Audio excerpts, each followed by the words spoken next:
الحمد للہ رب العالمین والصلاة والسلام علی سید الانبیاء والمرسلین نبینا محمد وعلی آلہ وصحبہ اجمعین، اما بعد۔ محترم ناظرین کرام، آپ کے سامنے ایک بار پھر میں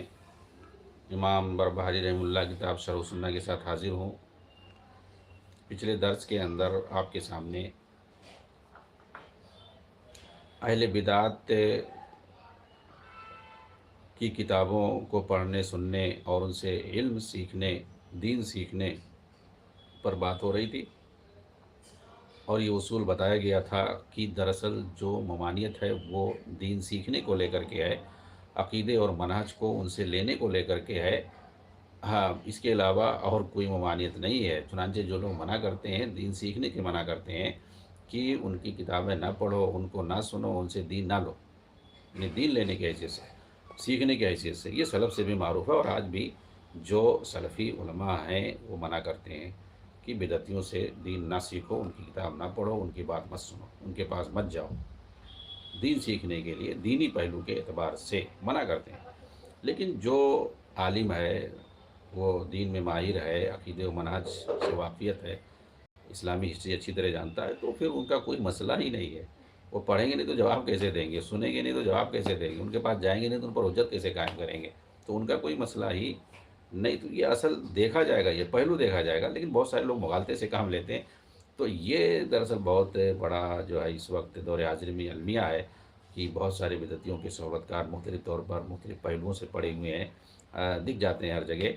کہ وہ جو ہے اہل بدعت کو پروموٹ کرنے کے لیے اور ان کو ان کے ساتھ نارملائزیشن کرنے کے لیے طرح طرح کی باتیں پیش کرتے ہیں، اور طرح طرح کے بیانیے جو ہے جاری کرتے ہیں، اور بہت سارے لوگ اس کو پروموٹ کرتے ہیں۔ اس طریقے سے اہل حدیث نوجوانوں کو یہ لوگ مغالطے میں، سخت مغالطے میں ڈالتے ہیں، اور مقصد جو ہوتا ہے بدعتیوں کے قریب کرنا، حالانکہ یہ بہت بڑی جہالت ہے، بہت بڑی جہالت ہے۔ فرق معلوم کیے بغیر جو ہے اس طریقے سے آپ، جیسا کہ میں نے کہا، صحیح مسلم کا مقدمہ اگر پڑھ لیں تو بات بہت ہی واضح ہو جائے گی۔ اور اس سے پہلے درس میں میں نے اپنی اس کتاب کا ذکر کیا تھا، جس کا جو ہے ترجمہ ہو چکا ہے، اہل بدعت سے خبردار اور ان کے بائیکاٹ پر علماء امت کا اجماع۔ عربی میں جو کتاب ہے، اجماع العلماء علی الحجر والتحذیر من اہل الاہواء، یعنی اس کو جو ہے حجر مبتدا کہتے ہیں۔ حجر مبتدع، مبتدع یعنی بدعتی، بدعتی سے بدعتی کا بائیکاٹ کرنا، اس پر جو علماء امت کا اجماع ہے، اس کتاب میں یہ پوری وضاحت کے ساتھ لکھا ہے، بلکہ اسے جو بڑی سختی سے آگاہی کی گئی ہے۔ اور میں نے اس سے پہلے جو ہے کچھ لوگوں کے اقوال، علامہ ابن قیم کے اقوال کو پیش کیا تھا کہ کیسے جو ہے ان کی کتابوں کو جلا دینا چاہیے، اور انہوں نے مختلف جو ہے حوالوں سے اس کو ثابت کیا تھا۔ اور اسی طریقے سے تقی الدین فاسی کی کتاب جو ہے الاقدس الثمین، اس کے ذریعے سے بھی، اس کے اندر بھی اس طرح کی بات لکھی ہوئی ہے۔ علامہ قیم کی دو کتابوں کا ذکر آیا تھا، الطرق الحکمیہ اور اسی طریقے سے زاد المعاد، یہ سب مستند کتابیں ہیں۔ اور ان کتابوں کے اندر کیسے جو ہے سلف نے اہل بدعات کے بائیکاٹ کرنے کا، بلکہ ان کی کتابوں کے جلانے کا ذکر کیا ہے۔ ابن عربی کی کتاب کو خاص طور سے، جو فتوحات مکیہ اور اسی طریقے سے فصوص الحکم، جو کہ گمراہ کن کتابیں ہیں، آپ بدعتیوں کو دیکھو گے، صوفیوں کو دیکھو گے کہ ان کتابوں کو یہ لوگ قرآن کی طرح سے سجا کر کے رکھتے ہیں، جبکہ سلف جو ان کتابوں کے جلانے کا حکم دیتے تھے۔ میں چاہتا ہوں کہ اسی سلسلے کو جاری رکھوں، اور اس درس کے اندر بھی بدعتیوں کی کتاب کے جلانے کے تعلق سے سلف نے کیا کچھ لکھا ہے، خاص طور سے اس کتاب کے ذریعے سے میں آپ کے سامنے اسے نقل کرتا ہوں، پیش کرتا ہوں۔ اس کتاب کے اندر یہ آگے کہتے ہیں، مصنف جو ہیں اس کے مصری ہیں، خالد بن صحبی الظفیری، یہ کہتے ہیں کہ اسی طرح آپ نے شیخ ابو یزید عبد الرحمن بن محمد ابن خلدون، یعنی ابن خلدون، جن کی وفات 808 ہجری میں ہوئی ہے، تقی الدین فاسی رحمہ اللہ اپنی کتاب الاقدس الثمین کے اندر ان کے حوالے سے نقل کرتے ہیں، یعنی ابن خلدون کے حوالے سے، کہ جہاں تک ایسی کتابوں پر حکم کا تعلق ہے، یعنی بدعتیوں کی کتابوں پر جہاں تک اس پہ حکم لگانے کا تعلق ہے، یہ کس کی بات ہے؟ یہ ابن خلدون کی بات ہے، یہ تمام لوگوں کے مسلم ہے۔ جو ایسی کتابیں جو گمراہ کن عقائد پر مشتمل ہوں، اور جو لوگوں کے ہاتھوں میں موجود ہوں، جیسے کہ ابن عربی کی فصوص الحکم اور فتوحات مکیہ، ابن سبعین کی البد، ابن قسی کی خلو النعلین اور ابن برجان کی عین الیقین، اسی طرح ابن فارس کے اکثر اشعار، یہ سب صوفی ہیں، اور اسی طرح عفیف تلمسانی وغیرہ کے اکثر اشعار، انہیں بھی ان بدعتی کتابوں سے جوڑا جائے گا۔ اسی طرح ابن فارس کے منظوم قصیدہ تعیہ کی شرح فرغانی، اس طرح کی تمام کتابوں کا حکم یہی ہے کہ انہیں جہاں کہیں بھی پایا جائے انہیں فوراً یا تو آگ میں جلا دیا جائے یا انہیں پانی سے دھو دیا جائے، یہاں تک کہ تحریروں کا اثر مٹ جائے۔ یہی دینی مصلحت ہے، کیونکہ اس سے گمراہ کن عقائد اور بدعات کا خاتمہ ہو جاتا ہے۔ یہ جو ہے ابن خلدون کے حوالے سے نقل کیا ہے۔ اس کے بعد مزید آپ نے کہا کہ حاکم وقت پر اس طرح کی کتابوں کا جلانا واجب ہے، کیونکہ اسی سے عام بگاڑ کا دفیہ ہوگا، بلکہ ہر اس شخص پر واجب ہے جو بھی ان کتابوں کے جلانے پر قادر ہو، ورنہ حاکم وقت ایسی کتابوں کو اپنے قبضے میں لے لے گا، اور جو بھی انہیں دینے سے انکار کرے اسے تعزیری سزا دے گا، کیونکہ عام مصلحت میں حاکم وقت کی کوئی مخالفت نہیں کر سکتا۔ الاقد الثمین صفحہ نمبر جلد نمبر 2 صفحہ نمبر 180۔ اس کے بعد نقل کرتے ہیں کہ علامہ سخاوی رحمہ اللہ نے، یہ بہت بڑے محدث ہیں، حافظ ابن حجر رحمہ اللہ کی سوانے میں کہا کہ اشرف برسبائی کے زمانے میں لوگوں نے ایک شخص کو پایا جو کہ شیخ نسیم الدین تبریزی کے پیروکاروں میں سے تھا، اور اسی طرح شیخ الخروفیہ کے پیروکاروں میں سے تھا، جسے 820 ہجری میں اس کے زندقہ کی وجہ سے قتل کر دیا گیا تھا۔ اس کے پاس ایسی کتاب ملی جس کے اندر باطل اعتقادات تھے، چنانچہ اسے حاضر کیا گیا اور اس کے ساتھ جو کتاب تھی اسے جلا دیا گیا اور اسے تعزیری سزا دینے کا ارادہ ہوا، تو اس نے قسم کھائی کہ اسے نہیں معلوم کہ اس کتاب میں کیا لکھا ہے، بس اس نے اس کتاب کو ایک شخص کے پاس پایا تھا اور یہ گمان ہوا کہ اس کے اندر کچھ زہد و تقوی اور اخلاق کی باتیں ہوں گی۔ چنانچہ جب اس نے مذکورہ کتاب سے اپنی برات کا اظہار کر لیا اور کلمہ شہادت کا اقرار کیا، مزید احکام اسلام کی پابندی کا اقرار کیا، تو اسے رہا کر دیا گیا۔ الجواہر والدرر جلد نمبر 2 صفحہ نمبر 637۔ اسی طرح علی بن یوسف بن تاشفین نے، یہ جو ہے اندلس کا حاکم تھا، کہتے ہیں کہ ابو حامد غزالی کی کتاب احیاء علوم الدین کو جلا دیا تھا اس نے۔ یوسف بن تاشفین کا لڑکا تھا علی بن یوسف بن تاشفین، یہ بہت بڑا جرنیل تھا۔ اس نے جو ہے غزالی کی کتاب جو بہت معروف ہے احیاء علوم الدین، یہ کون سی کتاب ہے؟ یہ صوفیوں کے یہاں بہت ہی معروف ہے۔ اس کے بارے میں آتا ہے کہ حسن البنا اس کو بہت پڑھتے تھے، اور اس کو پروموٹ کرنے کے لیے باقاعدہ انہوں نے ایک خواب گڑھ لیا تھا، خواب گڑھ کر کے بیان کرتے تھے کہ اللہ کے نبی نے خواب میں آ کر مجھ سے کہا ہے کہ اس کتاب کو پڑھو، اسے پروموٹ کرو، ایسا اور ویسا۔ تو یہ باقاعدہ فضیلت بیان کرتے تھے اور کہتے تھے کہ خواب بیان کرتے تھے اللہ کے نبی نے مجھے آ کر ایسا کہا، تاکہ لوگ پھر اس کے بعد جو ہے لوگ اس کو بہت زیادہ چھاپنے لگے کتاب کو۔ تو آپ سمجھ سکتے ہیں کہ اخوانیوں کے رہنما کیسے تھے کہ ایسی جو ہے بکواس کتاب کی فضیلت بیان کرتے تھے، اور اس کے لیے جو ہے جھوٹا خواب بھی بیان کرتے تھے۔ تو آئیے دیکھتے ہیں کیا کہے علی بن یوسف بن تاشفین، جس نے غزالی کی کتاب جو ہے احیاء علوم الدین، جس نے کیا نام ہے بہت زیادہ گمراہی پھیلائی، اس کو جلا دیا۔ ایسا قدم اس نے اس وقت اٹھایا جب اس وقت اس کے پاس موجود تمام فقہا نے اس کے جلانے پر اتفاق کر لیا تھا۔ المعیار المعرب جلد نمبر 12 صفحہ 185 پر یہ کتاب، یہ عبارت موجود ہے، یعنی اندلس کے فقہا نے فتویٰ دیا تھا اجماعی طور پر کہ اس کتاب کو جلا دیا جائے، تو حاکم وقت نے جلا دیا۔ شیخ عبداللطیف بن عبد الرحمن کو جب معلوم ہوا کہ عبداللہ ابن معیذر ابو حامد غزالی کی کتاب الاحیاء میں مشغول ہیں اور وہ عام الناس کو اسے پڑھ کر سناتے ہیں، تو ان کے پاس آپ نے ایک خط لکھا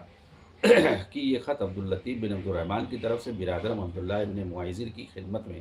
السلام علیکم ورحمۃ اللہ وبرکاتہ، وبعد، مجھے آپ کے بارے میں معلوم ہوا ہے کہ آپ اس وقت غزالی کی کتاب الاحیاء کے پڑھنے میں مشغول ہیں۔ عبداللہ ابن معیذر کے پاس یہ خط لکھا تھا عبداللطیف بن عبد الرحمن نے، کہا کہ مجھے آپ کے بارے میں معلوم ہوا ہے کہ آپ اس وقت غزالی کی کتاب الاحیاء کے پڑھنے میں مشغول ہیں اور اپنے پاس ایسے کمزور اور عام لوگوں کو اکٹھا کر لیا ہے جنہیں ہدایت و سعادت کے مسائل اور کفر و بدبختی کے وسائل کے درمیان تمیز کرنے کی صلاحیت نہیں ہے۔ آپ انہیں غزالی کی کتاب احیاء کی تحریف شدہ اور گمراہ باطل تعویلات اور فلسفہ پر مشتمل منحرف باتیں پڑھ کر سناتے ہیں، جبکہ اللہ تعالیٰ نے اپنے بندوں کو یہ حکم دیا ہے، بلکہ ان پر یہ واجب قرار دیا ہے کہ وہ صرف رسول کی پیروی کریں اور مومنوں کے طریقے کی پابندی کریں، اور اللہ اور اس کے رسول اور اس کے مومن بندوں کے علاوہ دوسرے وسیلوں کو اختیار کرنے کو حرام قرار دیا ہے۔ یہ ایسا محکم اصول ہے جس پر اسلام کی مضبوط بنیاد قائم ہے، جبکہ غزالی نے احیاء کے اندر فلاسفہ اور متکلمین کے طریقے کو اختیار کیا ہے۔ بہت سارے الہیات کے مباحث اور دین کے اصولوں میں شریعت کے احکام پر فلسفہ کی چادر چڑھا دی ہے، یہاں تک کہ کم عقل اور جاہل قسم کے لوگ انہی کو دین حق سمجھنے لگے ہیں۔ وہ دین حق جسے رسول اللہ لے کر کے آئے اور کتابیں نازل ہوئیں اور لوگ اسلام کے اندر کثرت سے داخل ہوئے، جبکہ یہ کتاب محض گندہ فلسفہ ہے۔ عقل و بصیرت والے اسے اچھی طرح جانتے ہیں، اور جو بھی اہل علم کے منہج اور طریقے کو اپناتا ہے، خواہ وہ کہیں کا بھی ہو،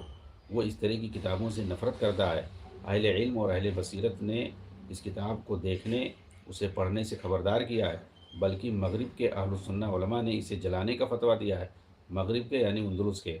ان میں سے اکثر اس کتاب کو اماطۃ علوم الدین یعنی دینی علوم کی موت کہتے ہیں۔ علامہ ابن عقیل نے اس کتاب کی سب سے زیادہ مذمت کی ہے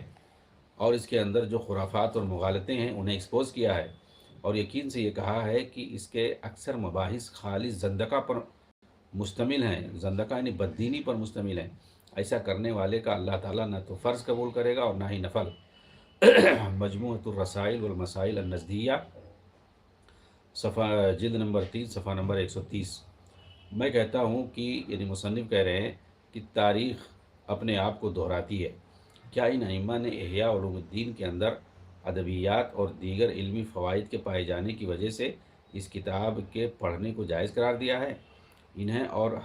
نہیں، اور ہرگز نہیں، بلکہ ادبی اور علمی فوائد پائے جانے کے باوجود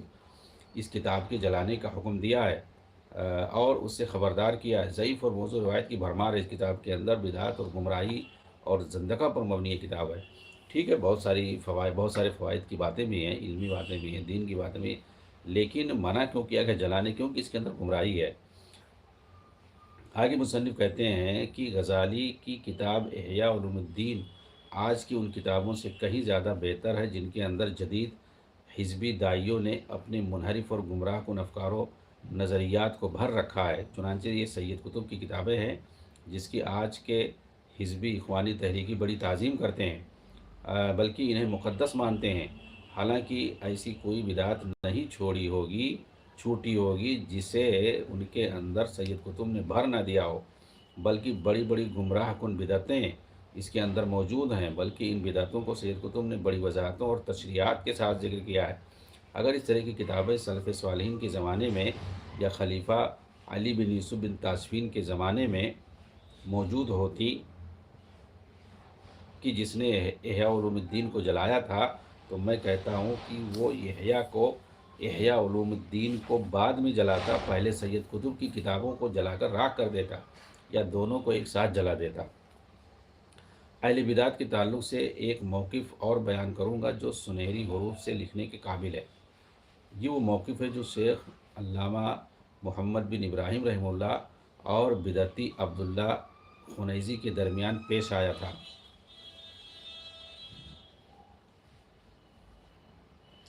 جس کی کتاب یعنی یہ عبداللہ خنیزی بدعتی کی کتاب ابو طالب مومن قریش ہے،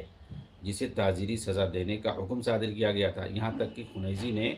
اپنی توبہ کا اعلان کیا اور اسے لکھ کر کے عام کیا۔ ذیل میں شیخ محمد بن ابراہیم رحمہ اللہ کے فیصلے کو نقل کیا جا رہا ہے۔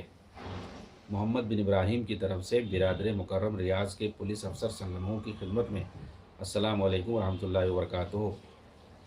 اس کے بعد جو ہے شکایت نمبر درج کرنے کے بعد کہتے ہیں کہ 1381 ہجری 10 ذی القعدہ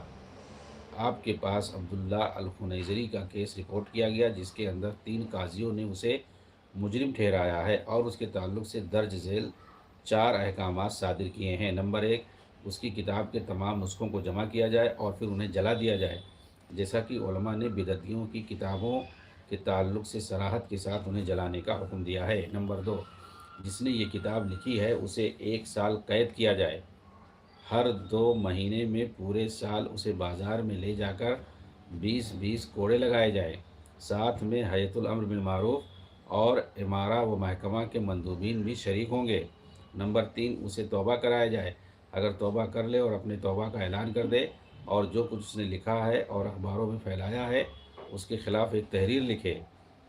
تو جب اس کے قید کی مدت پوری ہو جائے تو اسے چھوڑ دیا جائے، لیکن اگر وہ مذکورہ امور پر عمل نہ کرے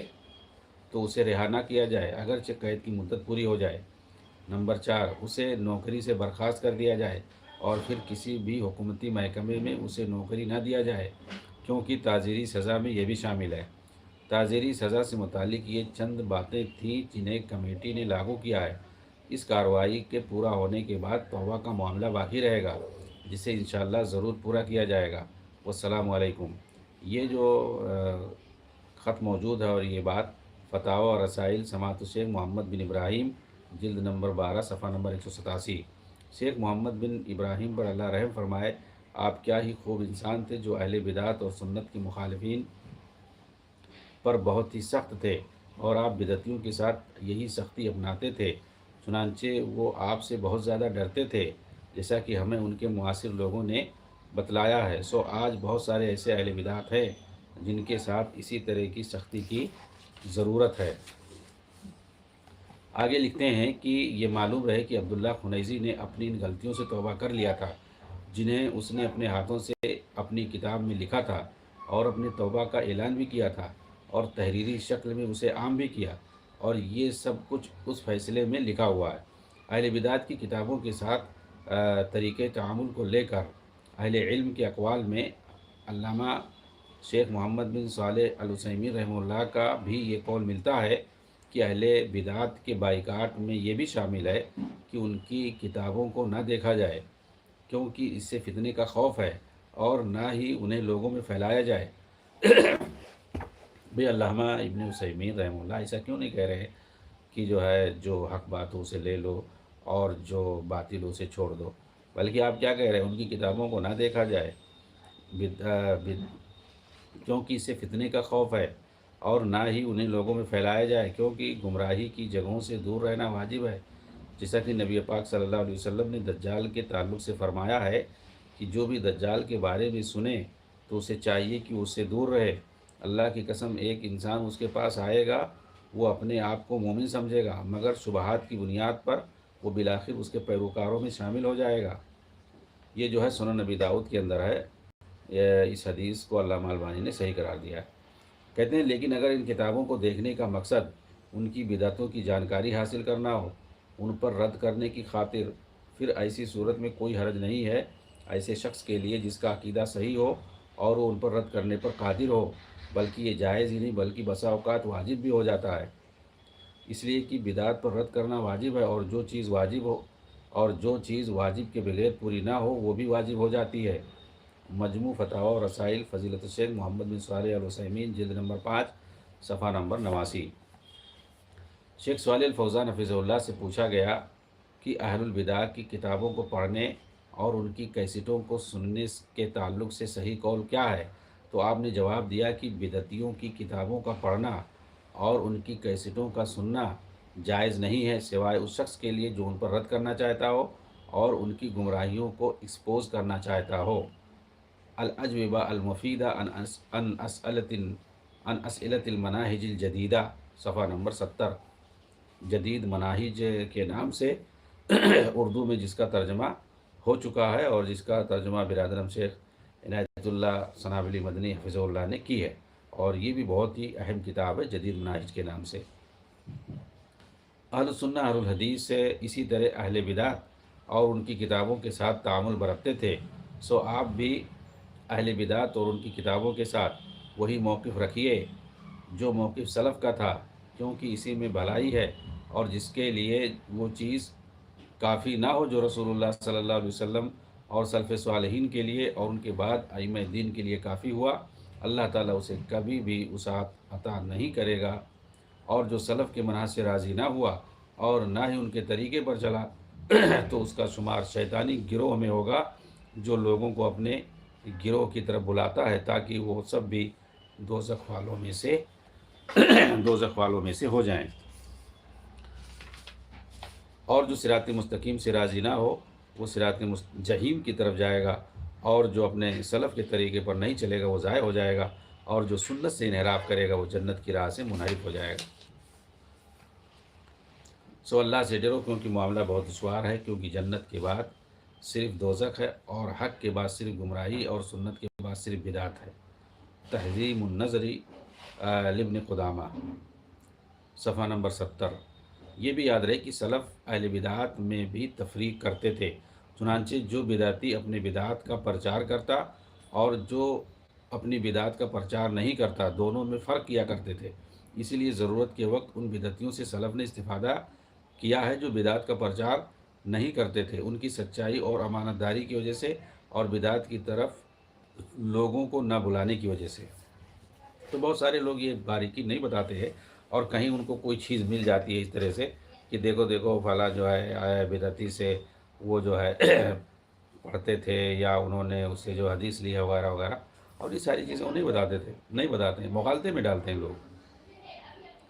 شیخ الاسلام ابن تیمیہ رحمہ اللہ نے کہا کہ اہل علم اور اہل بدعت کے درمیان فرق یہ ہے کہ ایک عالم وہی کرتا ہے جو اسے حکم ہوتا ہے، اچھی نیت سے اور اجتہاد کے بعد، اور ظاہری طور پر اس چیز کا وہ اعتقاد رکھتا ہے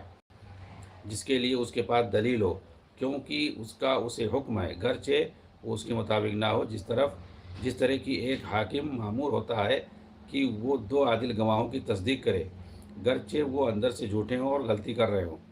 اور جس طرح کی ایک مفتی کو حکم ہے کہ وہ ایک سچے عادل خبر دینے والے کی تصدیق کرے، یا یہ کہ وہ ظاہر کی پیروی کرے اور اسی چیز کا اعتقاد رکھے جس پر وہ دلالت کرے، گرچہ وہ اس کے اعتقاد کے مطابق نہ ہو، کیونکہ جو مطلوبہ اعتقاد ہے وہی اس ظن پہ غالب ہوتا ہے جس کا بندوں کو حکم دیا گیا، گرچہ وہ ظاہر میں اس کے مطابق نہ ہو۔ چنانچہ ایک عالم جب ایک مسئلے میں یا دو مسئلے میں دو متضاد عقیدہ رکھتا ہے، ساتھ ہی وہ حق کی پیروی بھی کرنا چاہتا ہے جس طرح اسے کتاب اللہ اور حکمت یعنی سنت رسول میں پیروی کرنے کا حکم ہے، تو اسے معذور سمجھا جائے گا اس چیز میں جسے وہ نہیں جانتا، یعنی اس کی خطا قابل معافی ہوگی۔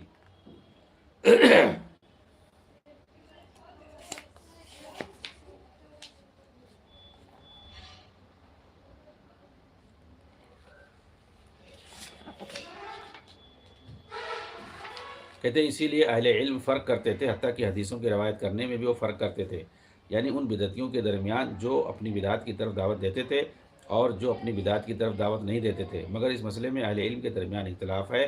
جس میں 3 اقوال ہیں۔ تو یہ بات بھی جو ہے قابل غور ہے کہ